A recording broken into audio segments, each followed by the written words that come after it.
Selanjutnya, di bursa itu ada istilah-istilah untuk perdagangan sahamnya.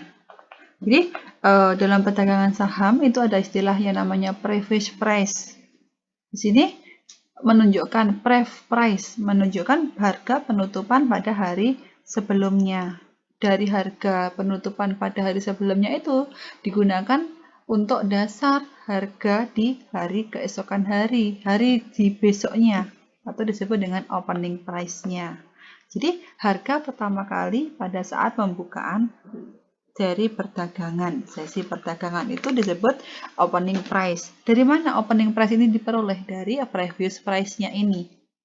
Untuk kemudian yang ketiga ada yang namanya high atau highest price. Jadi harga tertinggi dari suatu saham yang terjadi sepanjang perdagangan pada hari tersebut. Kebalikannya, kalau harga terendahnya itu disebut lowest price atau low-nya. Kalau tadi ada yang namanya previous price, harga penutupan, di sini ada lagi last price-nya, harga terakhir yang terjadi pada suatu saham. Change itu menunjukkan ada selisih antara harga previous, yaitu harga tertinggi yang terjadi, atau ada selisih antara previous dengan last-nya. Misalnya di sini ada 100 plus, ada plus 100. Jadi harga saham itu tertinggi di angka 100 jika dibanding dengan harga sebelumnya. Kemudian misalkan ada lagi, ada change negatif, misalkan ada min 50. Jadi harga saham itu turun 50 dibandingkan dengan hari sebelumnya. Yang terakhir ada yang namanya closing price-nya. Jadi harga penutupan suatu saham. Biasanya untuk closing price atau harga penutupan itu ditentukan pada sesi kedua, sesi akhir. Sesi akhirnya itu kapan? Itu di jam 4 sore. Selanjutnya, untuk transaksi di bursa itu ada beberapa komponen yang disebut dengan biaya. Ada biayanya. Biaya itu dikenal dengan namanya fee brokernya, baik itu untuk transaksi jual maupun untuk transaksi beli.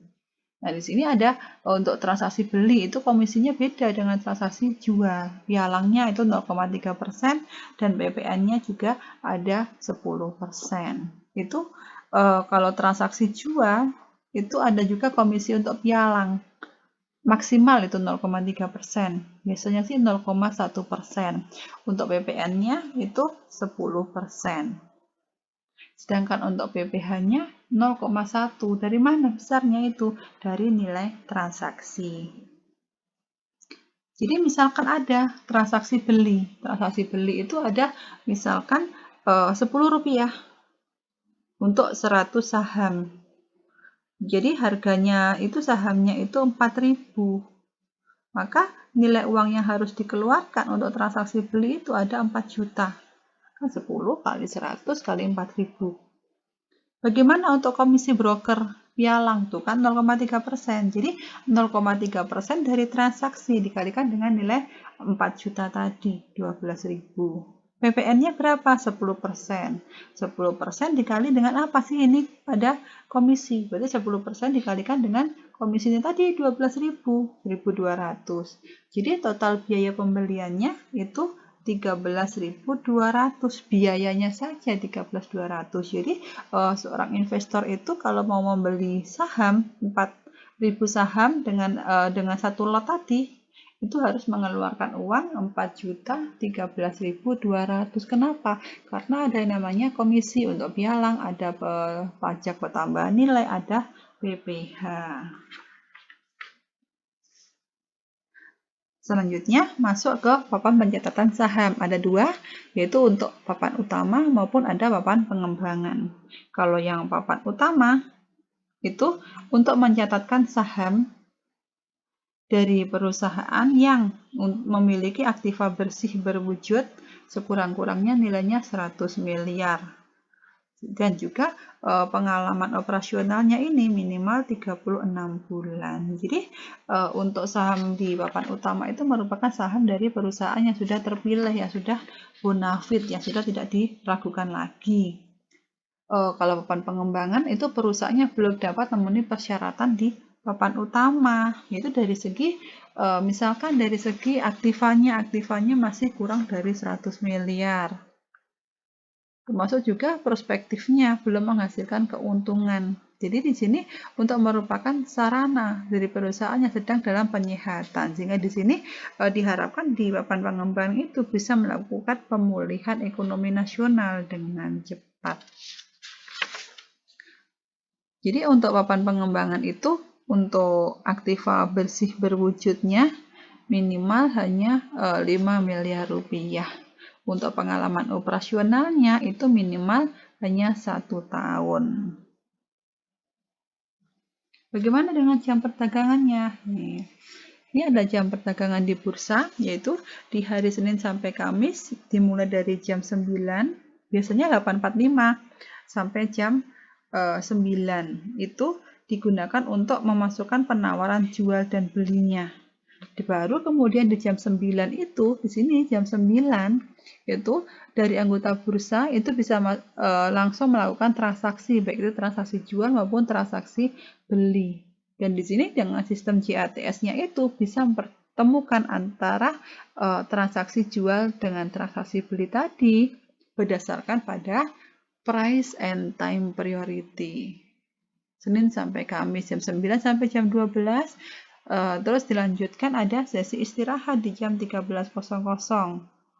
Dilanjutkan pada sesi kedua. Sesi kedua yaitu di jam 13.30 sampai dengan 15.49. Nih, untuk gambar di jam perdagangan bursa efek bisa Anda lihat di halaman 101 detailnya. Ini kan? Lanjut ke segmen pasar. Jadi dalam pasar modal itu mengenal yang namanya segmen pasar. Untuk bisa mengenal segmen pasar itu ada di siswa seperti ini. Jadi di bursa itu ada namanya pasar reguler, pasar negosiasi maupun ada pasar tunai. Pasar reguler itu seperti apa? Dalam pasar reguler itu perdagangannya yang dilakukan itu seperti yang terjadi di pasar utama di pasar sekunder. Jadi dalam sistem perdagangannya di pasar sekunder itu kan sistem lelang. Jadi harga sekuritasnya ditentukan dengan kekuatan mekanisme penawaran dan permintaan sekuritas di lantai bursa. Ini sistem lelang kan untuk pasar tunainya. Jadi untuk saham yang diperdagangkan di pasar reguler itu menggunakan satuan lot. Biasanya satu lot itu ada, ini maaf ini bukan 500 ya, ini 100 lembar saham.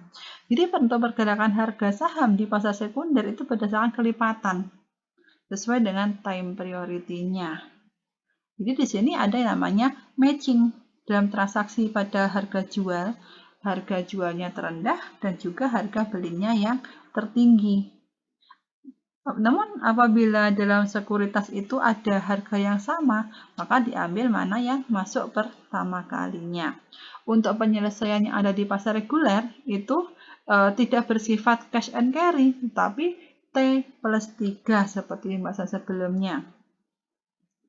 Jadi di sini untuk transaksi yang ada di pasar reguler, ini kan untuk perdagangannya yaitu dilakukan sejak tanggal 2 Januari 2013. Satuannya yang awalnya satu lot itu 500 lembar saham itu menjadi 100 lembar saham. Untuk perubahan harganya dari efek sekuritas harga previousnya, harga pembukaannya kurang dari Rp500. Jadi ditentukan fraksinya sebesar Rp1 untuk setiap jenjang perubahan harga. Untuk selanjutnya yang terjadi di pasar negosiasi itu seperti apa? Dalam pasar negosiasi untuk pasar di bursa efek untuk pembentukan harganya dilakukan dengan melakukan negosiasi secara langsung antara perusahaan pialang ataupun juga antara dari investor jual. Jadi untuk harga negosiasi ini berdasarkan sistem kesepakatan. Jadi misalkan di sini lewat ada block sale lebih dari 200.000 saham itu tidak dilakukan di pasar reguler. Kenapa? Karena ini perdagangannya kan dalam jumlah besar. maka langsung dilakukan dengan menggunakan negosiasi. Terus pasar tunai itu sistem perdagangannya sama dengan yang ada di pasar reguler, yaitu dengan menggunakan sistem lelang. Bedanya apa? Bedanya kalau di pasar reguler itu menggunakan price and time priority, tetapi kalau di pasar tunai itu menggunakan penyelesaiannya T+0. Jadi kalau di pasar negosiasi tadi, untuk pasarnya itu terjadinya antara trader dengan trader. Jadi untuk pembentukan kesepakatannya ini di luar pasar utama, jadi di luar di pasar reguler. Kenapa? Karena bersifat ekuitas, jadi untuk menambah modal. Biasanya di pasar negosiasi ini satuan yang digunakan menggunakan satuan lembar saham, bukan menggunakan satuan lot.